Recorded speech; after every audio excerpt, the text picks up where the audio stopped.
BPSC maker के इस नए एपिसोड में आप सभी का स्वागत है।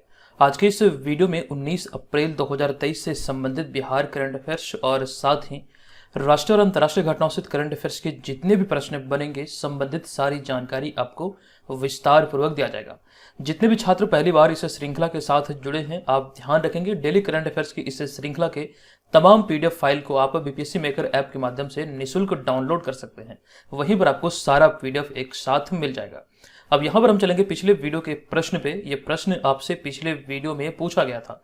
प्रश्न था कि इसरो ने हाल ही में अपने युवा वैज्ञानिक कार्यक्रम 2023 के लिए पूरे भारत से छात्रों का चयन किया है। बताएं कि इस संदर्भ में कौन सा कथन सत्य है। तो विस्तृत जानकारी देते हुए हमने आपको बतला था कि पूरे भारत से 300 छात्र छात्राओं को चुना गया है। बिहार से 45 छात्रों का चयन हुआ है और प्रशिक्षण देश भर के विभिन्न 7 केंद्रों पर होगा। यानी कि 3 विकल्प हमारा सही था, ऑप्शन नंबर सी के अतिरिक्त। तो यहाँ पर बीपीएससी के दृष्टिकोण से हमारा राइट आंसर होगा ऑप्शन नंबर ई, यानी कि उपयुक्त में से एक से अधिक। कोशिश कीजिए कि जो भी प्रश्न आप लोगों से पूछे जाते हैं आप लोग से कमेंट बॉक्स में लिखें और सारी जानकारी विस्तार पूर्वक लिखें। और एक जानकारी यहाँ पर यह है कि जितने भी छात्र बीपीएससी मेकर ऐप पर जो 69वीं बीपीएससी एग्जाम को लेकर टेस्ट सीरीज चालू हुआ है, जितने भी छात्र इसमें रजिस्टर हैं, तो सभी छात्र इस टेस्ट सीरीज को जरूर अटेंड करें। और जितने भी नए छात्र इसे ज्वाइन करने के बारे में सोच रहे हैं, तो बीपीएससी मेकर ऐप पर आप इस कोर्स के अंतर्गत टेस्ट सीरीज प्राप्त कर सकते हैं। ध्यान रखें, जब आप इस कोर्स को परचेज करेंगे आपको कूपन कोड अप्लाई करना है BM100 का, जिसके बाद यहाँ पर आपको भारी डिस्काउंट मिलेगा और ये तमाम चीजें आपके कोर्स में इंक्लूड रहेगी बीपीएससी मेकर ऐप पर। चलिए अब यहाँ पर हम आ चुके हैं आज के इस वीडियो के पहले प्रश्न पे। तो आज के इस वीडियो का हमारा पहला प्रश्न है कि अंजुमन इस्लामिया हॉल के नवीनीकरण के लिए बिहार राज्य भवन निर्माण निगम लिमिटेड को हाल ही में किस अवार्ड से सम्मानित किया गया है। बिहार करंट अफेयर्स के दृष्टिकोण से एक महत्वपूर्ण प्रश्न है और इसका राइट आंसर है अभी हाल ही में इसे विश्वकर्मा अवार्ड से सम्मानित किया गया। संबंधित तथ्यों की बात करें तो पहला पॉइंट आपको ध्यान रखना है कि अंजुमन इस्लामिया हॉल के गुणवत्तापूर्ण नवीनीकरण के लिए बिहार राज्य भवन निर्माण निगम लिमिटेड को हाल ही में 14वें विश्वकर्मा अवार्ड से सम्मानित किया गया है। अब यहाँ पर बात हो रही है अंजुमन इस्लामिया हॉल की, तो आपको बता दूं यह पटना में अशोक राजपथ पर अवस्थित है। इसी पॉइंट को यहाँ पर लिखा गया कि अंजुमन इस्लामिया हॉल पटना में अशोक राजपथ पर अवस्थित है और इसकी स्थापना सन 1885 में हुई थी। अब ये 1885 को देख के आपको याद आ रहा होगा कि जो इंडियन नेशनल कांग्रेस यानी कि भारतीय राष्ट्रीय कांग्रेस की जो स्थापना हुई थी इसी वर्ष हुई थी। आपको ध्यान रखना एग्जैक्ट डेट क्या है भारतीय राष्ट्रीय कांग्रेस की स्थापना का, तो 28 दिसंबर 1885 को इंडियन नेशनल कांग्रेस की स्थापना हुई थी। ये कई बार आपके एग्जाम में पूछे गए हैं। वहीं पर हम अगले पॉइंट की बात करें जहां पर अंजुमन इस्लामिया हॉल से संबंधित तथ्यों की बात किया गया है, क्योंकि हमने कई बार देखा कि अंजुमन इस्लामिया हॉल से संबंधित प्रश्न आपके एग्जाम में बने हैं। तो ऐसे में यहां पर आपको ध्यान रखने की सन 1921 ईस्वी में गंगा शरण सिन्हा, राम वृक्ष वैनीपुरी और रामानंद मिश्रा आदि ने मिलकर बिहार सोशलिस्ट पार्टी नामक एक संगठन स्थापित किया था। लेकिन इस संगठन की औपचारिक जो कह सकते हैं स्थापना हुई थी ये अंजुमन इस्लामिया हॉल में हुई थी 1934 में। इसी पॉइंट को लिखा गया कि हालांकि 1934 में पटना के अंजुमन इस्लामिया हॉल में बिहार सोशलिस्ट पार्टी की औपचारिक स्थापना हुई थी। ये प्रश्न आपके बीपीएससी एग्जाम में कई बार पूछे गए हैं। और रही बात यहाँ पर ये डेट की या फिर इस ईस्वी की, तो आपको ध्यान रखना 1934 में बिहार सोशलिस्ट पार्टी की औपचारिक स्थापना हुई थी। और 1934 की बात जब भी होगी तो आपको ऐसे में एक पॉइंट ये भी ध्यान रखना है कि बिहार में अब तक का जो सबसे बड़ा भूकंप आया है ये 1934 ईस्वी में ही आया था। चलिए अब यहां पर हम चलते हैं अगले प्रश्न पे, लेकिन उससे पहले जब आप विकल्पों पर नजर डालेंगे तो यहां पर आपको एक विकल्प दिख रहा है, विकल्प नंबर डी, जिसमें लिखा गया बिहारी पुरस्कार, जो कि भारत में दिया जाने वाला एक साहित्यिक पुरस्कार है। और आपको जानकारी हमने विस्तार पूर्वक दिया था। इसकी स्थापना हुई थी 1991 में। हालांकि 1991 में के बिरला फाउंडेशन द्वारा 3 साहित्यिक पुरस्कारों की स्थापना हुई थी, जिसमें सरस्वती सम्मान, व्यास सम्मान और बिहारी पुरस्कार शामिल है। तो इस वर्ष 2023 में 32वां सरस्वती सम्मान किन्हें दिया गया या फिर व्यास सम्मान या फिर बिहारी पुरस्कार, ये किन्हें दिया गया, ये बहुत बहुत इंपॉर्टेंट है। तो इसके तहत आपको ध्यान रखना है कि 32वां सरस्वती सम्मान तमिल लेखिका शिव शंकरी को पुस्तक सूर्यवंशम के लिए दिया गया। आप यहाँ पर इन्हें इस तस्वीर में देख सकते हैं। जबकि बात करें हम 32वां व्यास सम्मान की, तो प्रख्यात लेखक डॉक्टर ज्ञान चतुर्वेदी को उनके उपन्यास पागल खाना के लिए उन्हें दिया गया। जबकि बात करें 32वां बिहारी पुरस्कार की, तो डॉक्टर माधव हाडा को आलोचना कृति पंचरंग चोला पहर शखीरी के लिए उन्हें दिया गया, जिन्हें आप यहाँ पर इस तस्वीर में देख रहे हैं। आप चाहें तो इसका स्क्रीनशॉट जरूर ले लीजिए। कई बार यहाँ से प्रश्न बने हैं एग्जाम में, निश्चित तौर पर आने वाले समय में भी पूछे जाने की प्रबल संभावना है। क्योंकि अभी थोड़ी देर पहले हम लोग बात कर रहे थे अंजुमन इस्लामिया हॉल के बारे में, तो वही सारी जानकारी, इसकी स्थापना कब हुई, ये कहाँ अवस्थित है, या फिर इनसे संबंधित जो प्रश्न बनता है कि बिहार सोशलिस्ट पार्टी की औपचारिक बैठक कब और कहाँ हुई थी, ये तमाम चीज़ें यहाँ पर दर्शाया गया है। और अंजुमन इस्लामिया हॉल के बारे में बात करें तो ये बिल्डिंग का जो रूप रेखा है वो आप यहाँ पर एक डिजिटल रूप में आप इसे देख सकते हैं। फिलहाल हम यहाँ पर चलते हैं अगले प्रश्न पे। हमारा दूसरा प्रश्न है कि हाल ही में बिहार के किस विश्वविद्यालय के कुल सचिव यानी कि रजिस्ट्रार डॉक्टर घनश्याम रॉय को ग्रीन एम्बेसडर अवार्ड 2023 से सम्मानित किया गया है? तो इस प्रश्न का हमारा राइट आंसर होगा वे पूर्णिया विश्वविद्यालय के कुल सचिव हैं। ध्यान रखेंगे हमने यहाँ शब्द का प्रयोग किया कुल सचिव, बहुत सारे लोग कंफ्यूज कर जाएंगे, यहाँ पर कुलपति नहीं बल्कि यहाँ पर कुल सचिव है यानी कि रजिस्ट्रार। तो ये पूर्णिया विश्वविद्यालय के कुल सचिव है डॉक्टर घनश्याम राय, जिन्हें अभी हाल ही में ग्रीन एम्बेसडर अवार्ड 2023 से सम्मानित किया गया। ये सम्मान उन्हें क्यों मिला है, किस क्षेत्र में मिला है, वो भी इंपॉर्टेंट है। जैसे यहाँ पर हमने दर्शाया कि शिक्षा, अनुसंधान और प्रशासन के क्षेत्र में उत्कृष्ट कार्यों के लिए पूर्णिया विश्वविद्यालय के कुल सचिव डॉक्टर घनश्याम रॉय को 13 अप्रैल 2023 को दिल्ली में आयोजित एक कार्यक्रम में ग्रीन एम्बेसडर अवार्ड से सम्मानित किया गया। ये आपको यहाँ से ध्यान रख लेना है। क्योंकि बात हो रही है पूर्णिया विश्वविद्यालय की, तो ऐसे में आपको ध्यान रखना है ये बिहार का नवीनतम विश्वविद्यालयों में से एक है, यानी कि इसकी स्थापना हाल ही में हुई है। और आपको ध्यान रखना है इसकी स्थापना तिथि क्या है, तो 18 मार्च 2018 को पूर्णिया विश्वविद्यालय की स्थापना हुई थी। और इसमें हमारा अगला पॉइंट है कि बीएन मंडल यूनिवर्सिटी मधेपुरा से अलग कर इसकी स्थापना करने का उद्देश्य पूर्णिया प्रमंडल के विद्यार्थियों को बेहतर सुविधा देना है। यानी कि बात करें हम यहाँ पर पूर्णिया प्रमंडल की, आपको हमने कई बार जानकारी दिया दरअसल कि बिहार में 9 प्रमंडल है, उनमें से पूर्णिया भी एक प्रमंडल है। हालांकि बात करें पूर्णिया की, तो पूर्णिया में कोई भी यूनिवर्सिटी नहीं था। ऐसे में बिहार सरकार ने पूर्णिया में एक यूनिवर्सिटी का निर्माण किया जिसका नाम दिया पूर्णिया यूनिवर्सिटी। और यह किस यूनिवर्सिटी से अलग होकर स्थापित हुआ है ये भी आपको ध्यान रखना है। बीएन मंडल यूनिवर्सिटी मधेपुरा से अलग होकर 18 मार्च 2018 को इसे स्थापित किया गया था। और यहाँ पे बात हो रही थी पूर्णिया प्रमंडल की, तो पूर्णिया प्रमंडल के अंतर्गत जो जिलों की संख्या है, यहाँ पर जो हमने पॉइंट लिखा कि मधेपुरा से अलग कर इसकी स्थापना करने का उद्देश्य पूर्णिया प्रमंडल के विद्यार्थियों को बेहतर सुविधा देना है। तो पूर्णिया प्रमंडल की बात करें तो इसके अंतर्गत 4 जिले हैं। ये जिले हैं पूर्णिया, किशनगंज, अररिया और कटिहार। अब यहाँ पर एक्स्ट्रा फैक्ट में पूर्णिया जिले से संबंधित कुछ जानकारी है, जैसे कि इसकी स्थापना कब हुई थी। आपको ध्यान रखना कि पूर्णिया जिला भारत के सबसे पुराने जिलों में से एक है और यह ईस्ट इंडिया कंपनी के शासन के दौरान 14 फरवरी 1770 को अस्तित्व में आया था। यानी कि 14 फरवरी 1770 को इसकी स्थापना हुई थी पूर्णिया जिला की। 14 फरवरी को जो आप लोग वैलेंटाइन डे के रूप में मनाते हैं, इसी दिन पूर्णिया जिला का स्थापना दिवस प्रत्येक वर्ष मनाया जाता है। एक एक्स्ट्रा पॉइंट यहाँ पर यह है कि पूर्णिया जिले के बैरगाछी गांव में जन्मे भोला पासवान शास्त्री 1968 में पहली बार बिहार के पहले दलित मुख्यमंत्री बने थे।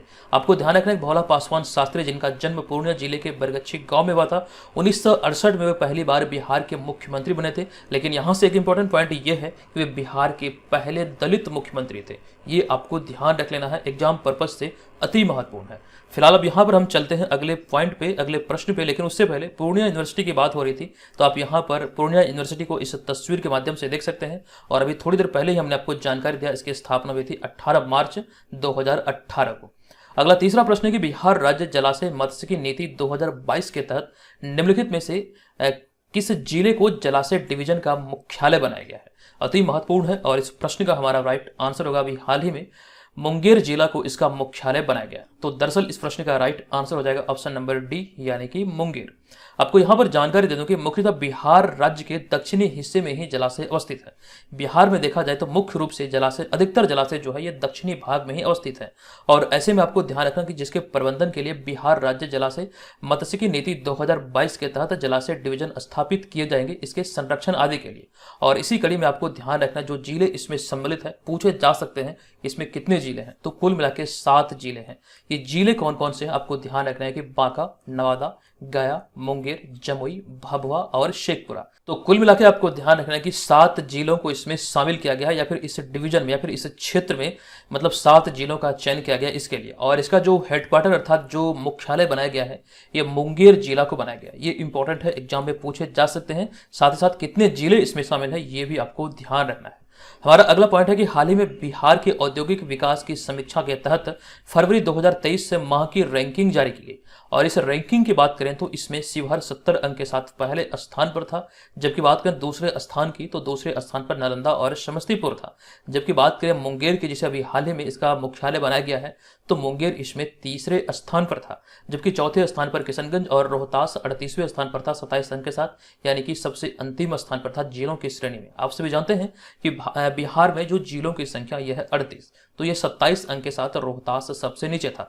दरअसल रोहतास की बात हुई तो बिहार की जो जनगणना थी 2011 की बात करें तो रोहतास जिले का जो साक्षरता दर था, चाहे हम बात करें पुरुष वर्ग या फिर महिला वर्ग या फिर ओवरऑल, तो साक्षरता दर की जब भी बात होगी 2011 की जनगणना के आधार पर बिहार की, तो रोहतास से तीनों मामले में पहले स्थान पर था। हालांकि ये जो औद्योगिक विकास की समीक्षा की जो रिपोर्ट आई फरवरी 2023 माह की, इसमें रोहतास सबसे अंतिम स्थान पर था। ये सारी बातें यहां से ध्यान रखेंगे। हम चलते हैं यहां पर बिहार वाले मैप पर। यहां पर आपको बता दूं इसमें जो 7 जिले हैं, ये जिले कौन कौन से हैं। तो सबसे पहले मैंने आपको जानकारी दिया था, इसमें बांका है, जो कि आपको यह भी ध्यान रखना है कि बांका जिला बिहार के सबसे छोटे प्रमंडल का एक जिला है। बिहार का सबसे छोटा प्रमंडल है भागलपुर प्रमंडल। इसके अंतर्गत 2 जिले हैं, एक तो है बांका, एक है भागलपुर। जबकि दूसरे जिले की बात करें तो दूसरा जिला नवादा और उसके बाद गया, साथ साथ मुंगेर, उसके बाद हमारा हो जाएगा जमुई और कैमूर यानी कि भभुआ, और एक जिला है जिसका नाम है शेखपुरा। तो कुल मिलाकर इस परियोजना में 7 जिले शामिल हैं, जिसकी चर्चा अभी थोड़ी देर पहले हम लोग कर रहे थे।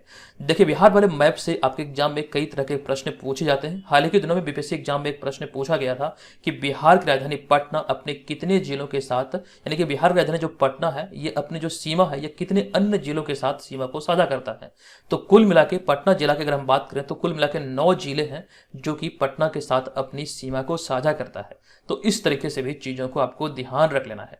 यहां पर जो आप देख रहे हैं 2 स्वास्तिक के बीच में बोधि वृक्ष, ये बिहार का राजकीय चिन्ह है। यहां से भी आपके एग्जाम में प्रश्न पूछे जाने की संभावना है। ध्यान रखेंगे 2 स्वास्तिक के बीच में जब भी बोधि वृक्ष रहेगा तभी वो बिहार का राजकीय चिन्ह कहलाएगा। अगला हमारा चौथा प्रश्न है कि भारतीय उच्चायोग ने 16 अप्रैल 2023 को किस देश में अपना 16वां वीजा आवेदन केंद्र खोला है। यह अभी बहुत ज्यादा खबरों में है। ऐसे में इस प्रश्न का हमारा राइट आंसर जो है यह है ऑप्शन नंबर सी, यानी कि बांग्लादेश में अपना 16वां वीजा आवेदन केंद्र खोला है भारतीय उच्चायोग ने। तो ऑप्शन नंबर सी इसका राइट आंसर है। आपको ध्यान रखना कि भारतीय उच्चायोग ने हाल ही में 16 अप्रैल 2023 को दक्षिण पश्चिमी बांग्लादेश के कुष्टिया में अपना 16वां वीजा आवेदन केंद्र खोला है। आपको ध्यान रखना है भारतीय उच्चायोग ने यहां पर 16वां वीजा आवेदन केंद्र खोला है और इस नए वीजा आवेदन केंद्र का जो उद्घाटन था उच्चायुक्त प्रणय वर्मा द्वारा किया गया। यह भी एग्जाम में पूछे जाने की संभावना है।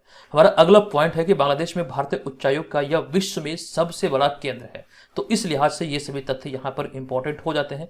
भारतीय उच्चायोग की बात करें तो यह विश्व में सबसे बड़ा केंद्र बांग्लादेश में ही स्थापित हुआ है। अगला पॉइंट है भारतीय सरकारी आंकड़ों के अनुसार भारत आने वाले पर्यटकों में से सबसे अधिक जो पर्यटक हैं वो बांग्लादेश के ही होते हैं।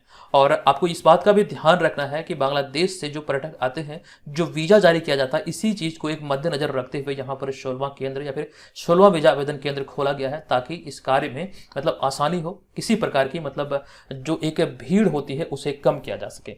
मुख्य रूप से इसी चीज को ध्यान रखते हुए ऐसा पहल किया गया और इसी दिशा में भी हाल ही में बांग्लादेश के कुष्टिया में यह 16वां वीजा आवेदन केंद्र खोला गया है। क्योंकि बात कर रहे थे हम लोग बांग्लादेश की, तो बांग्लादेश की राजधानी है ढाका और यहाँ की जो मुद्रा है यह है टका। जबकि बात करें बांग्लादेश के प्रधानमंत्री की, तो ये प्रधानमंत्री अभी वर्तमान समय में शेख हसीना है। जबकि बात करें हम राष्ट्रपति की, तो ये मोहम्मद शहाबुद्दीन है। तो ये सारी बातें ध्यान रखेगा, ये भी इंपॉर्टेंट है। नेक्स्ट हमारा 5वां प्रश्न है कि निम्नलिखित में से किस देश ने हाल ही में पाकिस्तान को $1 बिलियन अमेरिकी डॉलर की वित्तीय सहायता प्रदान की है। तो इस प्रश्न का हमारा राइट आंसर है, हालांकि ये मंजूरी दे दिया गया है, ये मंजूरी अभी हाल ही में संयुक्त अरब अमीरात द्वारा दिया गया। तो ऐसे में ऑप्शन नंबर बी यहां पर इसका राइट आंसर है। आपको जानकारी दे दूं कि दिवालिया होने के कगार पर पहुंच चुकी पाकिस्तान लंबे वक्त से अंतर्राष्ट्रीय मुद्रा कोष यानी कि इंटरनेशनल मॉनिटरिंग फंड से अपने बेल आउट पैकेज प्राप्त करने की कोशिश कर रहा है। हालांकि इसी कड़ी में आपको ध्यान रखना है कि संयुक्त अरब अमीरात ने पाकिस्तान को $1 बिलियन अमेरिकी डॉलर की आर्थिक मदद देने की मंजूरी दे दी है। तो ऐसे में मान के चलिए कि पाकिस्तान को $1 बिलियन अमेरिकी डॉलर का वित्तीय सहायता जो मिला है, ये अब आपको ध्यान रखना संयुक्त अरब अमीरात से मिला है। हालांकि संयुक्त अरब अमीरात के द्वारा पहले भी इस प्रकार की सहायता के तौर पर राशि दी गई है पाकिस्तान को। अब यहाँ पे हम अगले पॉइंट में बात करेंगे नवीनतम आंकड़ों के आधार पर विदेशी मुद्रा भंडार के बारे में। ये जो आप यहाँ पर अपडेटेड डेटा देखने वाले हैं, ये 7 अप्रैल 2023 को अपडेट हुआ है। इसी आधार पर यहाँ पर हमने शामिल किया है कि पाकिस्तान का जो विदेशी मुद्रा भंडार है, ये 7 अप्रैल 2023 के डेटा के आधार पर 4.030 अरब डॉलर है। जबकि बात करें भारत की विदेशी मुद्रा भंडार की, ये तो 584.755 अरब डॉलर है। तो दोनों देशों की तुलना को देख के आप फर्क समझ सकते हैं कि दोनों देशों में धरती आसमान का अंतर है। ये बातें यहां से ध्यान रखेंगे। हम यहां पर चलते हैं अगले पॉइंट पे। हमारा अगला पॉइंट है कि नवीनतम रिपोर्ट के आधार पर विदेशी मुद्रा भंडार में शीर्ष स्थान पर चीन है और दूसरे स्थान पर जापान, तीसरे स्थान पर स्विट्जरलैंड और चौथे स्थान पर रूस है। जबकि अपना देश भारत इस सूची में 5वें स्थान पर है। ये आपको यहां से ध्यान रख लेना है, अति महत्वपूर्ण है सारे तथ्य। खास करके आंकड़े वाले तथ्यों की बात करें तो ये भी आपको ध्यान रखना, एग्जाम में इस तरह की चीजें पूछे जाते हैं। लेकिन एक बात यहाँ पर ये भी ध्यान रखेंगे कि जो आंकड़े हैं बदलते रहते हैं, तो नवीनतम डेटा के लिए जो भी चीजें यहाँ पर अपडेट होगी वो हम आपको रेगुलर बताते रहते हैं। चैनल के साथ बने रहें, निश्चित तौर पर आपको हेल्प होगी। और दोस्तों, आज की इस वीडियो का जो मैं आपको टारगेट देने वाला हूँ ये है 500 लाइक का। अगर आपको लगे कि ये वीडियो से आपकी हेल्प हो रही है तो प्लीज वीडियो को लाइक कीजिए और चैनल को सब्सक्राइब करके हमें जरूर से जरूर सपोर्ट कीजिएगा।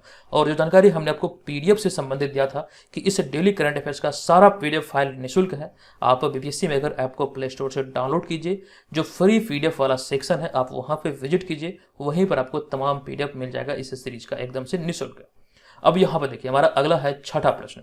ये प्रश्न है कि केंद्र सरकार ने हाल ही में किस राज्य में अवस्थित दीनदयाल बंदरगाह को या फिर दीनदयाल बंदरगाह में 123 करोड़ रुपए से अधिक की ऑयल जेट्टी विकास परियोजना को मंजूरी दिया है। तो इस प्रश्न का हमारा राइट आंसर होगा ये किस राज्य में अवस्थित है, तो right answer option number C अर्थात गुजरात। अब आपको यहां पर जानकारी दे दूं कि बंदरगाह, नौवहन और जलमार्ग मंत्री सर्बानंद सोनोवाल ने हाल ही में गुजरात के कांडला में दीनदयाल बंदरगाह में 123 करोड़ रुपए की अधिक की ऑयल जेट्टी विकास परियोजना को मंजूरी दिया है। आपको ध्यान रखना, इसको मंजूरी किसने दिया, तो बंदरगाह, नौवहन और जलमार्ग मंत्री सर्बानंद सोनोवाल ने। और ये कांडला में जो दीनदयाल बंदरगाह है ये किस राज्य से संबंधित है, तो गुजरात से। आप यहां पर इस तस्वीर में गुजरात में अवस्थित दीनदयाल पोर्ट ट्रस्ट या फिर दीनदयाल बंदरगाह को देख सकते हैं। क्योंकि यहां पर बात हो रही है दीनदयाल की, तो ऐसे में आपको जानकारी दे दूं, दीनदयाल उपाध्याय से संबंधित कई सारे प्रश्न भी हाल ही के दिनों में बने हैं। जैसे कि 5 अगस्त 2018 को मुगलसराय जंक्शन, जो कि उत्तर प्रदेश का एक जंक्शन है, इसका नाम बदलकर पंडित दीनदयाल उपाध्याय जंक्शन किया गया था। ये आपको ध्यान रखना बहुत इंपॉर्टेंट है। और साथ ही आपको इस बात का भी ध्यान रखना, हाल ही में भारत के 14वें व वर्तमान उपराष्ट्रपति जगदीप धनखड़ ने पंडित दीनदयाल उपाध्याय जीवन दर्शन और संबद्धता नामक पुस्तक का विमोचन किया था। ये जानकारी हमने आपको विस्तार पूर्वक दिया था। जबकि बात यहां पर हो रही है भारत के 14वें व वर्तमान उपराष्ट्रपति जगदीप धनखड़ की, तो ऐसे में आप ध्यान रखेंगे कि जगदीप धनखड़ जो कि वर्तमान में भारत के 14वें उपराष्ट्रपति हैं, इससे पूर्व वे पश्चिम बंगाल के राज्यपाल थे। ये जानकारी यहां से ध्यान रखेंगे। जबकि वर्तमान समय में भारत के राष्ट्रपति की बात करें तो वर्तमान समय में भारत के राष्ट्रपति हैं द्रौपदी मुर्मू। द्रौपदी मुर्मू से संबंधित एक वीडियो हमने चैनल पर अपलोड किया था, आप टॉपिक स्टडी के अंतर्गत जाके देख सकते हैं। बहुत सारी जानकारी वहां पे हमने आपको दिया था और कुछ ऐसे भी फैक्ट थे जो कि एग्जाम पर्पज से अति महत्वपूर्ण थे। हमारा अगला यहाँ पर 7वां प्रश्न है कि निम्नलिखित में से कहां 17 अप्रैल 2023 को सिंधु जल संधि 1960 से संबंधित मामलों पर संचालन समिति की 6ठी बैठक आयोजित किया गया। तो इस प्रश्न का हमारा राइट आंसर होगा, इसका 6ठा बैठक जो भी हाल ही में आयोजित हुआ, ये भारत की राजधानी नई दिल्ली में आयोजित हुआ। तो ऐसे में ऑप्शन नंबर बी इस प्रश्न का राइट आंसर है। आपको जानकारी दे दूं कि 1960 की सिंधु जल संधि से संबंधित मामलों पर संचालन समिति की 6ठी बैठक 17 अप्रैल 2023 को नई दिल्ली में आयोजित किया गया और इस 6ठे बैठक की अध्यक्षता जल संसाधन विभाग एवं जल शक्ति मंत्रालय के सचिव पंकज कुमार द्वारा किया गया। दरअसल आपको ध्यान रखना कि भारत और पाकिस्तान के बीच जल के वितरण के मुद्दे को लेकर के सिंधु जल संधि जो हुआ था ये 19 सितंबर 1960 को हुआ था, जो कि विश्व बैंक की मध्यस्थता से भारत और पाकिस्तान के मध्य हुआ था। इस चीज को यहाँ पर हमने विस्तार से लिखा है, आप चीजों को देखेंगे बहुत सारी चीजें यहाँ से आपको सीखने को मिलेगा। आपको ध्यान रखना सिंधु जल संधि जो हुआ था ये 19 सितंबर 1960 को हुआ था। आपको ध्यान रखना कि 19 सितंबर 1960 को यह संधि हुआ था और यह नदियों के जल के वितरण के लिए भारत और पाकिस्तान के बीच हुई एक संधि है और विश्व बैंक की मध्यस्थता से इस संधि पर कराची पाकिस्तान में 19 सितंबर 1960 को भारत के तत्कालीन प्रधानमंत्री पंडित जवाहरलाल नेहरू और पाकिस्तान के तत्कालीन राष्ट्रपति अयूब खान ने हस्ताक्षर किया था। इन दोनों के हस्ताक्षर के परिणाम स्वरूप ही यह संधि अस्तित्व में आया था 19 सितंबर 1960 को। मोस्ट इंपॉर्टेंटली आपको यह ध्यान रखना, यह विश्व बैंक की मध्यस्थता से यह संधि हुआ था।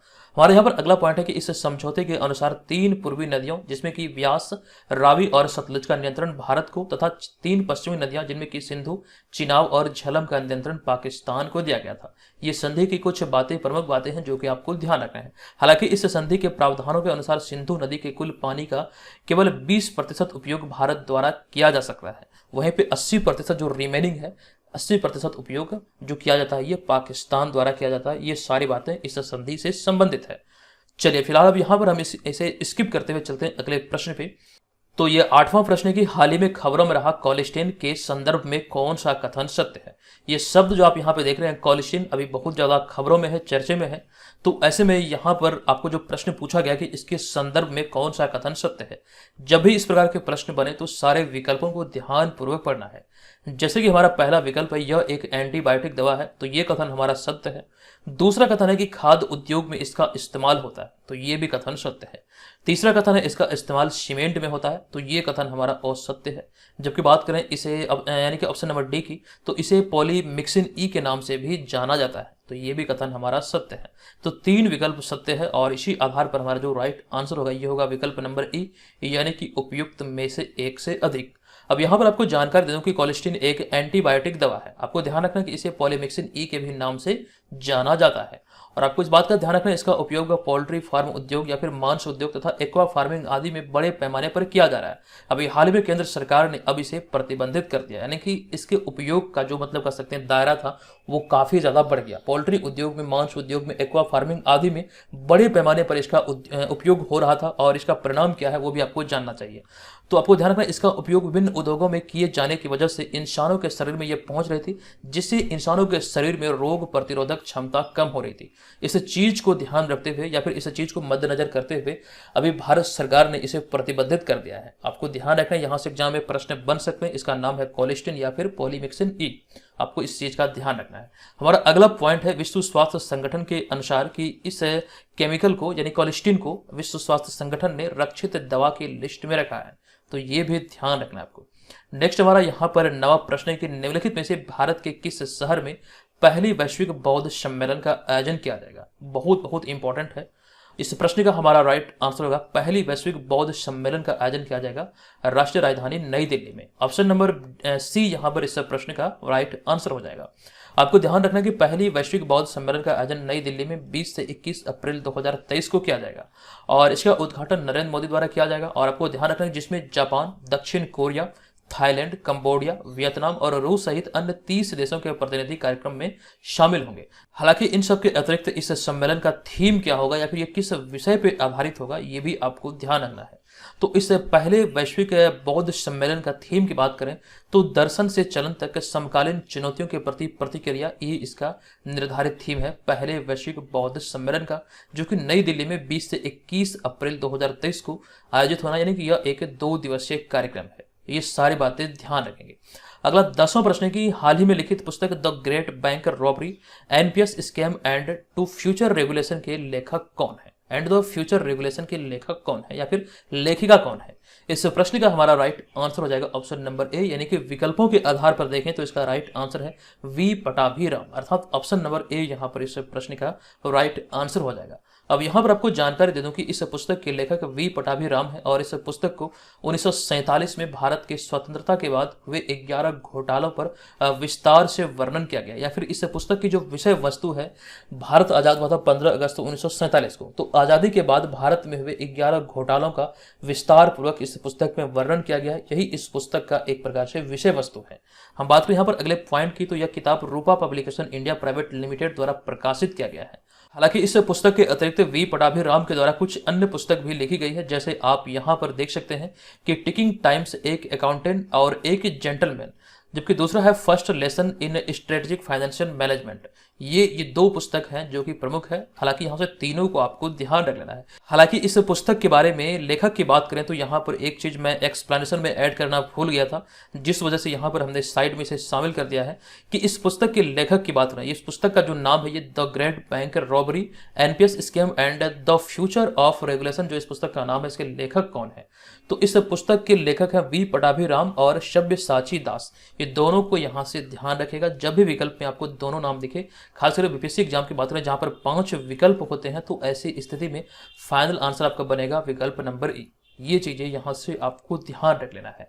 क्योंकि यहाँ पर हमने विकल्प में डाला था गीतांजलि श्री के बारे में, तो उसी के बारे में यहाँ पर हमने चर्चा किया है। अंतर्राष्ट्रीय बुकर पुरस्कार 2022 के अंतर्राष्ट्रीय बुकर पुरस्कार जो 2022 से सम्मानित किया गया, लेखिका गीतांजलि श्री को उनकी उपन्यास रेत की समाधि यानी कि टॉम ऑफ सैंड के लिए सम्मानित किया गया। वे उत्तर प्रदेश की रहने वाली है और हिंदी की उपन्यासकार है, जिन्हें आप यहाँ पर इस तस्वीर में देख सकते हैं। तो 2022 का अंतर्राष्ट्रीय बुकर पुरस्कार किन्हें मिला? तो गीतांजलि श्री को उनके उपन्यास रेत की समाधि अर्थात टॉम ऑफ सैंड के लिए मिला। हमारा अगला 11वां प्रश्न है कि बिहू कहाँ का लोक नृत्य अर्थात फोक डांस है जिसने हाल ही में गिनीज वर्ल्ड रिकॉर्ड बनाया है? तो ये संबंधित है असम से। हमें किसी भी विकल्प में असम नहीं दिख रहा है, इस आधार पर हमारा राइट आंसर होगा ऑप्शन नंबर ई, यानी कि इनमें से कोई नहीं। तो इस तरह की चीजों के लिए भी आपको सतर्क रहना पड़ेगा। विकल्प में आपको ऑप्शन नंबर ई में एग्जाम में इस प्रकार से फंसाया जा सकता है। आपको जानकारी दे दूं कि बिहू असम का लोक नृत्य अर्थात फोक डांस है और गुवाहाटी असम में हाल ही में एक ही स्थान पर लगभग 11,000 नृत्यकारों और ढोल वादकों के साथ पारंपरिक बिहू नृत्य का प्रदर्शन किया गया, जिसके परिणाम स्वरूप अब इसे गिनीज वर्ल्ड रिकॉर्ड में दर्ज किया गया है। ये आपको ध्यान रख लेना है। जबकि यहाँ पर अगले पॉइंट में हम बात करेंगे बिहार के लोक नृत्य के बारे में। बहुत सारे लोग यहाँ से कंफ्यूज कर जाते हैं। बिहार के लोक नृत्य की बात करें तो इनमें जो कुछ प्रमुख है उसी को हमने शामिल किया है, जैसे कि विदेशिया, जट जाटिन, लौंडा नृत्य, झिझिया, झुमरी, सामा चकेवा आदि बिहार की प्रमुख लोक नृत्य है। तो बिहार के लोक नृत्य को भी आपको ध्यान रखना, चूंकि आप बीपीएससी या फिर बिहार से संबंधित प्रतियोगी परीक्षाओं की तैयारी में लगे हैं। अब यहाँ पर हम आ चुके हैं 12वें प्रश्न पे। ये 12वां प्रश्न है कि निम्नलिखित में से किसने हाल ही में नई दिल्ली से भारत गौरव पर्यटक ट्रेन को हरी झंडी दिखाकर रवाना किया? दरअसल इस प्रश्न का भी हमारा राइट आंसर होगा ऑप्शन नंबर ई और इसके तहत उपयुक्त में से एक से अधिक, क्योंकि ऑप्शन नंबर बी जी किशन रेड्डी और वीरेंद्र कुमार इस प्रश्न का राइट आंसर होगा। आपको जानकारी दूं कि केंद्रीय पर्यटन मंत्री जी किशन रेड्डी और सामाजिक न्याय एवं अधिकारिता मंत्री वीरेंद्र कुमार ने हाल ही में भारत गौरव ट्रेन को हजरत निजामुद्दीन रेलवे स्टेशन से या फिर हजरत निजामुद्दीन रेलवे स्टेशन नई दिल्ली से हरी झंडी दिखाकर अंबेडकर सर्किट के लिए रवाना किया है। अब यहाँ पर आपके मन में सवाल उठ रहा होगा, अंबेडकर सर्किट आखिर क्या है, इसके लिए क्यों रवाना किया गया है? दरअसल इसके तहत आपको ध्यान रखना है कि यह ट्रेन यात्रियों को बाबा साहब अंबेडकर से जुड़े स्थानों का भ्रमण कराएगी। ये बातें यहाँ से आपको ध्यान रखना, एग्जाम में पूछे जा सकते हैं। अब यहाँ पर हम चलेंगे आज के इस वीडियो के प्रश्न पे, लेकिन उससे पहले यहाँ पर मैं आपसे एक प्रश्न पूछ रहा हूँ कि अभी हाल ही में बाबा साहब भीमराव अंबेडकर की कौन सी जयंती मनाई गई है? वीडियो को पॉज कीजिए, आप लोग कमेंट बॉक्स में लिखिए अभी हाल ही में बाबा साहब भीमराव अंबेडकर की कौन सी जयंती मनाई गई। अब यहाँ पर हम चलेंगे आज के इस वीडियो के प्रश्न पे। आज के इस वीडियो का हमारा प्रश्न है कि नीति आयोग द्वारा फरवरी 2023 की जारी चैंपियन ऑफ चेंज की डेल्टा रैंकिंग के ओवरऑल सेगमेंट में बिहार के कितने जिले शामिल हैं? तो इस प्रश्न की सारी जानकारी हमने आपको दिया था और साथ साथ आपको यह भी बताना है कि कौन सी जयंती बाबा साहब भीमराव अंबेडकर की मनाई गई। दोनों आंसर कमेंट बॉक्स में लिखिए और कोशिश कीजिए कि वहां पर आप तमाम जानकारी विस्तार पूर्वक लिख सकें। और जो जानकारी हमने आपको टेस्ट सीरीज से संबंधित दिया था, आप इस कोर्स को ज्वाइन करें, यहीं पर आपको मिलेगा। दरअसल आपको ध्यान रखने का आपका जो अगला 5वां पेपर है ये 23 अप्रैल 2023 को मिलेगा बीपीएससी मेकर ऐप पर माई टेस्ट सेक्शन में। जितने भी टेस्ट आपके छूट चुके हैं, आपको यहां पर किसी प्रकार की कंफ्यूजन नहीं होनी चाहिए, क्योंकि मैं आपको बार बार बता रहा हूं कि जो भी टेस्ट आपके छूटेंगे वो तमाम आपकी कोर्स में अपलोडेड रहेंगे। आप कभी भी जब भी आपको टाइम मिले, आप कभी भी बाद में भी ज्वाइन करेंगे तो सारा प्रीवियस टेस्ट आपको मिल जाएगा विथ पीडीएफ। तो सभी को आप यहां से अटेंड कर पाएंगे, जिसके माध्यम से घर बैठे आपकी तैयारी का सही तरीके से आकलन हो पाएगा। आपको बीपीएससी मेकर ऐप पर यही वाले कोर्स को परचेज करना, इसी में आपका तमाम चीजें इंक्लूड है, इसी में आपका टेस्ट सीरीज भी शामिल है जिसमें करंट अफेयर्स आदि सम्मिलित है। आपको ध्यान रखना, इस कोर्स को परचेज करते समय कूपन कोड आपको अप्लाई करना है BM100 का, जिसके बाद आपको भारी डिस्काउंट मिलेगा और इस कोर्स के माध्यम से आप चीजों को बेहतर सीख पाएंगे और अपनी तैयारी का बेहतर तरीके से मूल्यांकन कर पाएंगे। आप ये जान पाएंगे कि आगामी एग्जाम को देखते हुए आप कितने प्रिपेयर हैं। तो दोस्तों आज के इस वीडियो में इतना ही, मिलेगा नेक्स्ट वीडियो में, तब तक के लिए धन्यवाद। जय हिंद।